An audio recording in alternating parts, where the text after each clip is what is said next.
Used throughout the world, Bedmax is the UK's foremost manufacturer of tailor-made horse shavings. Bedmax is a very high-quality bedding made from British pine, and this bedding provides a healthy, dust-free, stable environment, combating common health and welfare issues associated with the stabled horse. Bedmax is designed to maximise cushioning for joints, minimise moisture that can damage hooves, and provides maximum comfort and support. For more information, go to bedmaxshavings.com.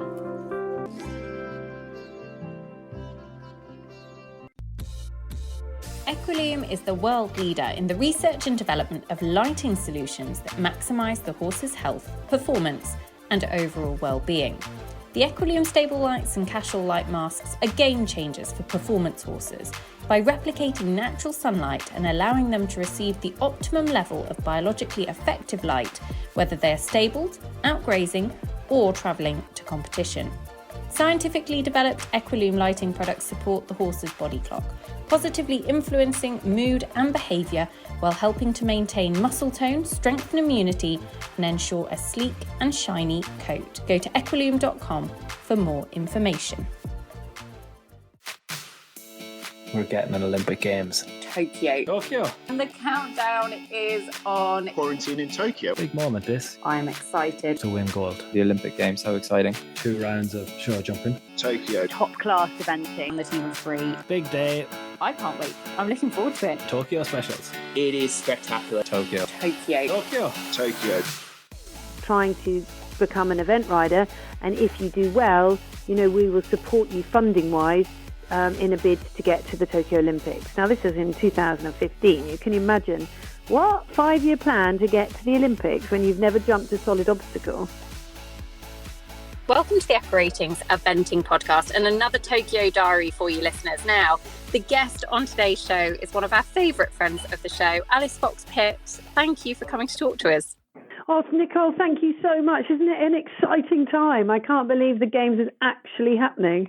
I know. I feel like I keep pinching myself. It was unbelievable for so long, but it is finally nearly here. And all eyes are going to be on Team Japan at their home Olympic Games. And that is going to be the topic of our conversation. I'm sure I'll pick your brains on a few other bits and pieces as well, because Team Fox-Pitt have been a huge part of Kazuma Tomoto's rise to the top of the sport in such a short period of time. It is the most remarkable story, because 5 years ago, just over 5 years ago, in fact, Kazu did his first ever international event on British soil, and it was at Great Witchingham in Norfolk in the July of 2016. He'd only come over and started his eventing career from being a pure show jumper. He was a very, very good show jumper. But tell us a little bit about his journey initially to Team Fox-Pitt and how he came to be based with you guys. And obviously that's been such a huge part of his journey over the last few years. Well, I think maybe a bit of background. So the Japanese Racing Association is the kind of equestrian governing body of Japanese sport. So it's not of Japanese equestrian sport. So it's not. It's like the BEF equivalent, even though the term is racing, because Japan Racing has total control over the betting, and so as a result, they are very, very wealthy. A very wealthy organisation like the Hong Kong Jockey Club, and they have a different setup to us over here in that they employ a lot of riders to ride for them. They own stallions and a breeding operation. They own the race courses, and then they have equestrian disciplines. So they have riders that work for them that ride in dressage, show jumping, and eventing. They are hosting the equestrian games, so it's on their facility that, and they have funded the venue for the Tokyo Olympics for the equestrian disciplines. And so it's been a very long-term plan for them to really make sure that Japan had the strongest equestrian team they possibly could for their home Olympics. And so they looked around their riders and they felt they were pretty strong in the dressage, that the show jumping was okay, but they felt they needed more depth in their eventing. And Kazu at the time was jumping for them and working as an instructor for them. And they went to him and said, we feel that, you could take up the opportunity of trying to become an event rider. And if you do well, we will support you funding-wise in a bid to get to the Tokyo Olympics. Now, this is in 2015. You can imagine what 5-year plan to get to the Olympics when you've never jumped a solid obstacle. And, the great thing from Kazu's point of view is that they agreed to fund him. And he said to them, right, I'm okay on the flat. I can show jump, but, cross country, I've never done it. I need to go to the best cross country rider in the world. Please may I go to William Fox-Pitt to help me to execute this plan. So he approached William, and Will, at that stage, was recovering from his fall. He just was going to coming out of the Rio Olympics, and thought, maybe it's time to have a go at coaching someone. And it's been a really interesting project for us at Fox-Pitt Eventing. So what we decided to do was to put in place a team around Kazu to give him the best chance of getting to an Olympic Games. And of course, William's been to 5 Olympics, Jackie's been to 4 Olympics. So no one better really to understand what's needed to achieve that dream of going to an Olympic Games. So we put a team around him. Michelle, who runs our office, she has been his PA. So she's done all his entries, leased his lorry, leased his car, sorted all of that side out, so he hasn't had to worry about that. He lived with us at home for a bit, and then he found a house actually, and he's rented a house that he felt was suitable, and then we've sort of helped him with the management, complete overview of the horses, so feeding program, fitness program, event plans, working backwards, what qualifications were needed for each horse, because of course he was wasn't a category rider, so every horse he got, even if the Japanese Racing Association had the money to buy him the best horses in the world, he still had to go back and start at 2-star because he'd never done any eventing. So when he arrived with us, he'd done a B100, and he had a lovely horse called Tacoma Dorset, Taco, who honestly, I think we have to give this horse so much credit for the success of this story, because she is his horse of a lifetime. She's the most extraordinary mare, and she took him from pre-novice to badminton, and she never faltered every step of the way. Every question she was asked, she never missed a target, she never missed an event, she never missed a goal, and so she catapulted him up through and gave him the space to then try and qualify his other 3 horses.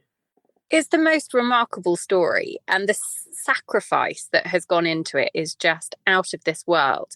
Just stay with Tacoma Dorset for a second, because you say she took him up from B100 level all the way up to badminton, his first 5-star.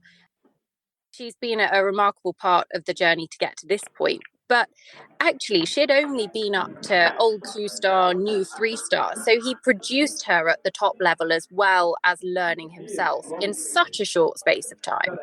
Yeah, it's really true. But that's the great thing about her. She's the most forgiving, wonderful horse. I mean, imagine going from pre-novice to badminton to the World Games. And, she surprised us. I mean, we didn't always believe, but together they just kept on jumping, and they kept on going, and they kept on, answering every question. Badminton, we thought, is this sensible? But he was qualified. He had never looked in any way dangerous. He'd never looked unsafe. He'd always been in a beautiful position, a beautiful balance. He's unbelievable in his respect for William and the relationship they have. So if William said, look, today I want you to go slowly, I think you'll take a couple of long routes. And then the next time he might say, today, Kazu, go for it. He laughed at him at the World Games, because William was saying to him, no one expects anything of you. If you have 10 time faults, that would be brilliant. And he's like, oh, thanks. That's great. Well, thanks so much. But he's always expected a lot of himself. He's always expected a huge amount of himself. And if you think, very early on, he was second by 0.1 of a mark to the great Chris Burton in the 8-9-year-old class at Blenheim. That was the sort of first big result where we were like, this kid has got it. I mean, he's got it. And, he's won Chatsworth. He's won Ballon d'Or. He's been second at Blenheim in the 2-star long. He's fourth at the World Games. It's just amazing how he's dealt with it. He's now even ranked inside the world's top 50. Japan were team fourth at the World Equestrian Games in Tryon, just 2 and a bit years after he first started eventing. Let me just stick on the sort of initial sort of a learning curve for a second, because obviously, you guys have had a whole wealth of experience. William, as you say, 5 Olympics. Jackie Potts, who has been a huge part of your team and has managed the yard for 20 plus years, has been a big part of it as well, and is out with Kazu in Tokyo. We'll talk about her in a second. But that learning curve, he was a horseman anyway. He'd been top 10 in World Cup show jumping qualifiers. Dressage, you say, was pretty good as well. But to learn how to ride cross country in such a short space of time obviously takes a lot of natural talent. But where do you even start by going, okay, this is the target, 5 years, we need to get to Olympic level? Where do you start with that? Is it simply, to a degree, miles on the clock and experience? Yeah, and I think that's where we come back to Taco. William is very good about looking at a target and working backwards, and whether that's with a fitness plan, whether that's with an event plan. And we had to balance this idea of getting mileage, but also just being very clear about the target. So being very clear about, these are the absolute necessities that we have to hit. You've got to do this to be able to do that. You've got to do that to be able to do that. And then perhaps we ought to add in a couple of extra novices just so you get some runs. It wasn't appropriate for us to put him on other horses. He was very clear that, he had the team horses and those were the horses. He didn't even really ride our horses at home. We thought about getting him hunting, but we felt that wasn't safe. And he said, no, that's too scary. That's too crazy. So we just had to treat it like we knew he was talented. We knew he had the nerve. We knew he was brave, and therefore it was just about training. And they built lots of fences at home in the school. Skinnies were a little bit of an issue. This sense of, one of the things he found very difficult was in show jumping, you have total control, and William trying to help him to understand you don't have to have total control all the time. It's about balance and guidance and allowing the horse to read the question and understand what's in front of him. If you overbit them and over-dominate them, you'll see in the middle of his career, there was a few run-outs. There was a problem in Buccolo. We had a few issues with trying to get qualified with Vinny, his second very good horse. And because there was just this period where we stepped up to 4-star and he was struggling with the skinny fences because he felt he had to be very under control, but they just were very systematic. They just kept working through, kept the eyes on the prize. And then last year, with and this is something else we can talk about it being postponed, really not panicking, just saying, no, we don't need to overrun the horses. We just put them to bed. The most important thing is to come out of 2021 with sound horses ready for the games. So we just need to put these horses to bed, just do the minimum we have to do with them. They're qualified. We just got to keep them sound and ready, because they're no horse, no games. Yeah, I can't even imagine the absolute emotional turmoil having put your life in Japan, and we'll talk about his family in Japan as well, on hold, with this aim being the Tokyo 2020 Olympics. And then, of course, nobody could have ever anticipated coronavirus and the impact that it had for it to be delayed a year. And even then, the uncertainty, we said at the start of this show, the uncertainty around, are these games actually going to happen, is incredibly mentally tough. Yeah. Let's talk about his family, because he's got a wife, a young daughter out in Japan, who have been behind him every single step of the way. But, it's tough to leave your family on the other side of the world to come and train and follow a dream and a career path in England. Yeah. I think, you and I, we have an expectation of our other half, don't we? And we sort of, we might stamp our feet every now and then, and they might stamp their feet every now and then. I think Japanese culture has been fascinating to get to know and understand a little bit through Kazu. Keiko, his wife, I've been very conscious of her, probably because I know what it's like to be married to someone who's incredibly focused on their goals, and sometimes it's quite challenging. You're like, hello. And so I've been very conscious about keeping in touch with her when he was at badminton, and the start time was delayed for his cross country. I was at the start messaging her because I knew she was watching the feed, saying, "Don't worry, there's no problem. He's coming, because she's there with a language barrier. She can't ring me. She can't find out what's going on. It's really important for us that if she's happy, he'll be happy. If she's unhappy, that will filter through into him, because he's FaceTiming her all the time. He's FaceTiming his little girl. And so, part of our job is to really make sure that his friends and family are informed and are happy. So then that gives him the space to be able to do his job. And but I do think as a culture, they have an extraordinary acceptance and a great respect. So if they're told to do something, they just do it. And that's very much in their culture, whereas we might be, I don't know, a little bit more defiant and perhaps not quite so accepting. But I sent her a message, the latest message I sent her, I just said, "We're so excited for you and Kazu. It's actually happening after all these years of sacrifice from you both and the hard work from him. And we're so excited here at the stables and right behind you. And William is at his side for the games." And she sent one back saying, "Yes, it's finally happening. I'm so excited and nervous at the same time already. It's time for him to show all his hard work and what he has learned in all these times that he spent with William and his family. I could not appreciate enough that this is actually happening. This day could not have been happening without all these years of support from you all. Thank you again for everything that you've done for us. All I can do now is to cheer and believe in him for giving everything he's got." And I can't tell you, when I read that, I'm going to cry. Oh, it made me cry, because she's done that on Google Translate. Oh. So, but that's one of the reasons I wanted to chat to you, because I just think it's really great for riders and eventing enthusiasts to really know what sacrifice is. Really understand. I've never sacrificed like she has for the sport. William's never sacrificed like this for the sport, and what these guys have done is really something else. It's unbelievable. And is she able to go and support him in Tokyo? It's a home games.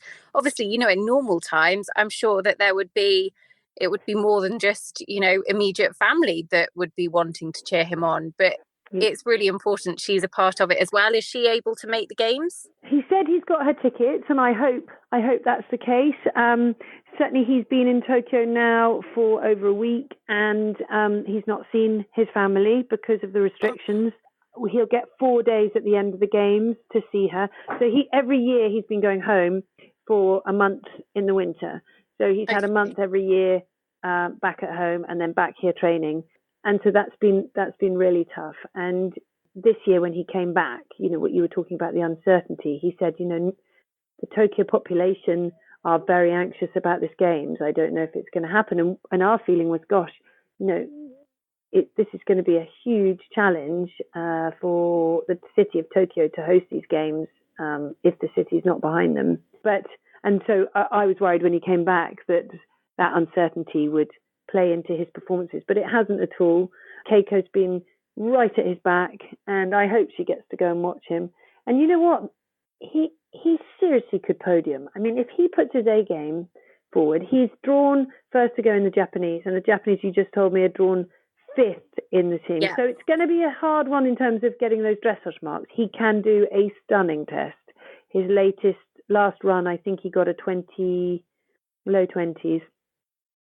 He's a beautiful rider and great stagecraft. And William is really, when Will goes and helps him actually at the events, that's been very, very constructive for him. So that's good.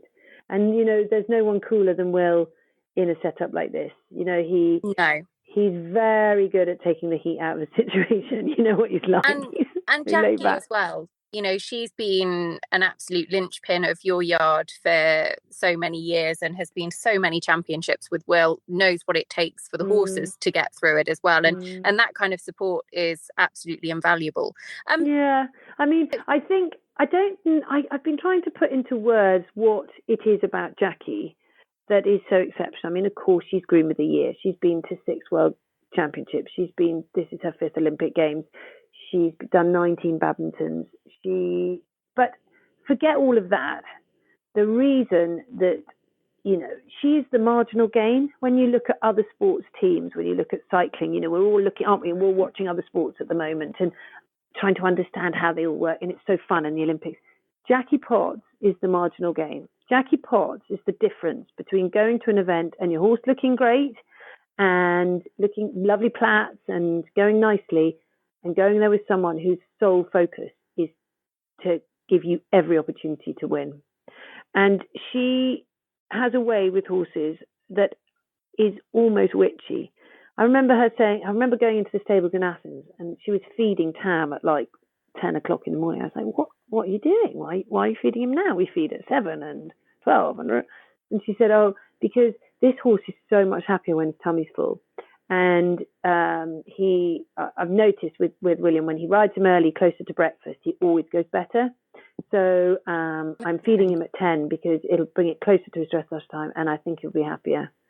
And it's those funny things, and it sounds like nothing, but to your listeners who know their horses and know their thing, it's that attention to detail. It's that thing where she takes herself completely outside of herself and only thinks about that horse, that rider, and what's best for them. She's a nightmare for team managers because they go, right, we'll have the horses out to trot up now. And she goes, no, he's not coming out now. No, we're trotting all the team horses up now. And she goes, I'm sorry, no, he's resting. He's not coming out now. That's not the best thing for my horse right now. He's staying in the stable. And so, and she's just extraordinary, but that's all she thinks about at that championship is if that horse needs to walk for 5 hours, Jackie Potts will be out there walking that horse, hand walking for 5 hours. If that horse, and I'm not saying there aren't lots of grooms who are the same, but it's that combined with the experience of doing it so many times that is amazing. And Kazu really has appreciated. She's traveled to every event with him. We said when he came that we would, because of the stage we were at, that we would say to Jackie, that we would make Jackie 100% available to Kazu. And I just don't think you can underestimate what a huge part that's played. Yeah, you make a very good point. There's so many amazing grooms and they all do a wonderful, wonderful job. But actually having somebody of that experience and the confidence to be able to go, no, actually, this is the right thing to do for my rider and my horse at this moment in time. And it was interesting because she flew with the horses, which was brilliant. A big challenge for her because she's late 50s now, and she has been quite lame. But she flew with the horses, and one of the other grooms for the Japanese horses is quite inexperienced, and she's mentoring it, having her within a team setup to support the other grooms as well is just invaluable. It's just huge. How have you found it? Because obviously, Will's career has been absolutely extraordinary. Coaching at this level has been a sort of a new venture over the last few years, and it's been a really intense one, but hopefully it's reaching a really critical, exciting point with the Tokyo Games that are finally coming off. So how has it been for Team Fox-Pitt? Do you know what? I'm so proud of Team Fox-Pitt. If you could just see the vibe we've got on the yard. We did a video for Kazu when he left of the people that have been involved here at Fox-Pitt Eventing and with him on his journey over the last 4 years. And 37 videos of people saying good luck. 37 different people, whether it was Carl Hester or whether it was who has coached him with Will, whether it was our farrier, whether it was the lady that runs the pub, whether it was the kid in the village he always waves to on his hack, whether it's, so many people have invested in this. But I just think I'm so proud of Kazu because he's never lost his focus. I'm so proud of Will because this is a really different venture. Being an athlete is 100% selfish. You are focused on yourself. You're focused on yourself to perform to your best. And that's what this place has been about. Wood Lane Stables has been about William and all of us striving to get those horses in the best nick for him to produce the best. And he's actually stepped out of himself and really thought about how he can transfer that into Kazu and how he can make that happen for Kazu. And I think I'm really excited for him for the future. I mean, he's absolutely focused on going to the Paris Olympics, and he has done 19 championships. He wants to do 20. He's won 59 3 days. He wants to win 60. But at the same time, I think this has really given him a confidence. Hey, I could help someone else. I can help other people be really good. My setup is really there to help other good riders be better and be the best. And I think that's I'm so excited for the team and for him, because it's hard if you're an athlete thinking what next.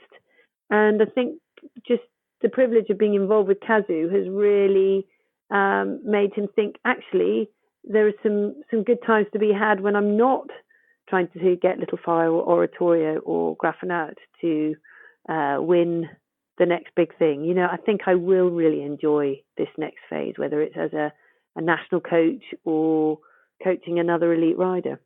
It's absolutely incredible. And I'm sure that actually the process from Will's perspective will actually, I guess, help his own performances as well, because you look at things from, with a different pair of glasses on, and he'll be able to bring that back to his own. It's good to hear that he still has those ambitions and very much part of it. And I'm sure that there are still chapters left in Kazu's story, but it sounds like there could be some very, very exciting things in the pipeline for Will as well. Yeah, well, listen, what's so lovely is, Jeep are supporting him for the next couple of years, and they've been with us.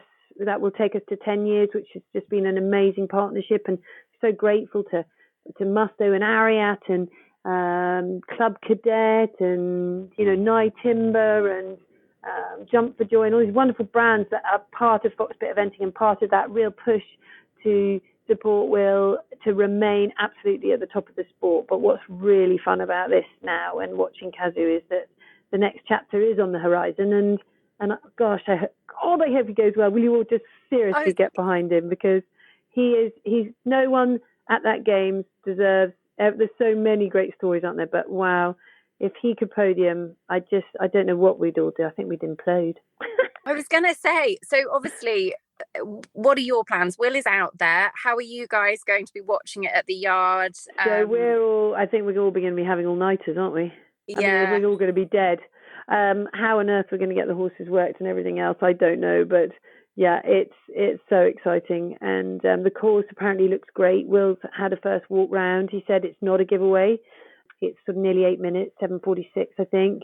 The water's very early on, fence 4. He said quite similar to Beijing, Hong Kong, where the water came very early on the track, and that's quite a challenge. Although it's relatively flat, and of course he rode at the test event, which is fantastic. Yeah. So he's got a real insight into what the heat challenge is, and the cross-country venue is on a reclaimed island in the middle of Tokyo Harbour, so it's quite a tight space, a bit like Greenwich was for London. But again, he's got that experience to bring to it. And one of the things is about really understanding that if you lose time in the first 2 or 3 minutes, there is nowhere to make it up, and so the pressure is on from the start gate. He said it's a good course. Yeah, it's really impressed. The venues looked amazing, and Alec Lahore and his team, in unbelievably difficult circumstances, haven't they been amazing? They have absolutely pulled it out of the bag, and we're all so grateful that it is going ahead and that it is going to happen. And I know a lot of people, Alice, have been behind Team Japan and have been following their progress over the last few years, and will be cheering him on even more so, I'm sure, after hearing this, because the sacrifice and story behind it is just extraordinary.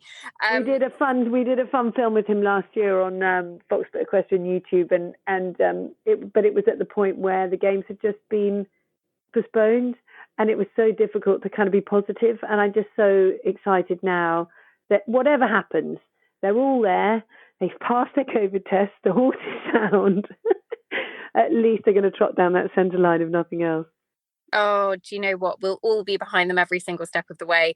Alice, I hope your nerves hold up, because you're used to sitting on the sidelines and being nervous for Will, and I'm sure that this is very similar to that in a totally different way. It's a roller coaster, doll. It's a motor roller coaster, but very exciting. And good luck, Team GB. Wow, what a team we've got! It's so exciting seeing those wonderful young horses and those amazing. It's so brilliant that these 4 great riders, all at their first Olympic Games. But I mean, what a team we've got, and we're right behind them as well. So excited for Laura, and for Ollie, and for Roz, and for Tom. It's just, I know they're gonna really show us where. They've got such a great chance of a gold, haven't they?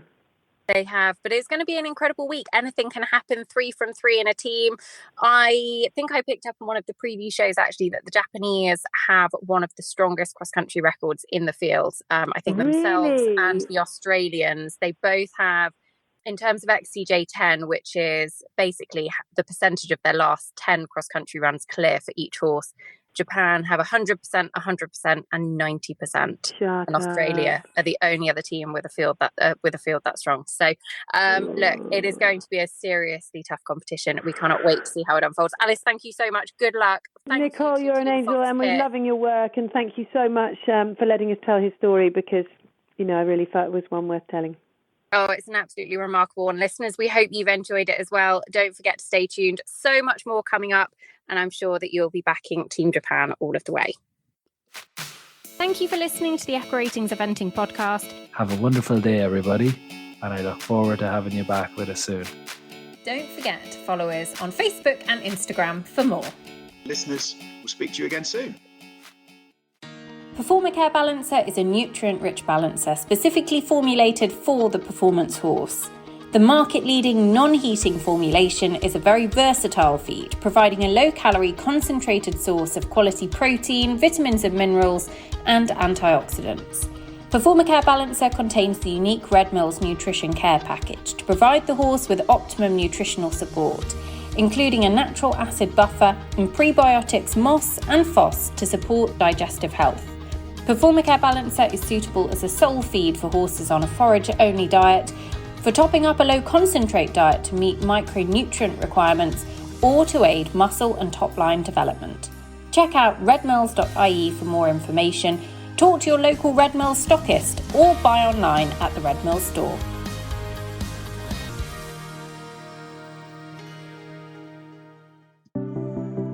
Zebra Products is the UK's leading distributor of premium equestrian brands catering for horse and rider.